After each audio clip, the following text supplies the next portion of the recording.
Hello, আসসালামু আলাইকুম। সবাই কেমন আছেন? আবারও আরেকটা ভিডিও নিয়ে হাজির হয়েছি। আজকের ভিডিওটা হলো, অনেকে এটাকেও গেট বল বলে আর এটাকেও গেট বল বলে, দোনোটাকে গেট বল বলে। আসলে এটার নাম হলো গেট বল আর এটার নাম হলো বল বাল্ব। এখন এটাকে গেট বল কেন বলা হয় আর এটাকে বল বাল্ব কেন বলা হয় সেটা বোঝানোর চেষ্টা করবো এই ভিডিওতে। তো আমি গেট বলটা হাতে নিই। এখানে আসলে গেট বল বল বাল্ব নাম দেওয়া আসলে উপরে কিছু না, এটার মেন বিষয় হচ্ছে ভিতরেরটা।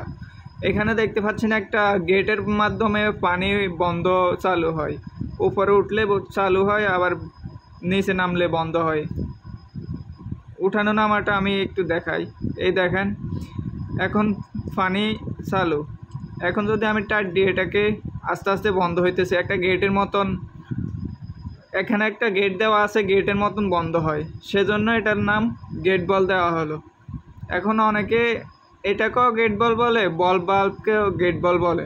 এই জন্য আমি আজকের এই ভিডিওটা বানালাম, যাতে কোনটা গেট বল কোনটা বল বাল্ব সঠিক নামটা পাওয়ার জন্য।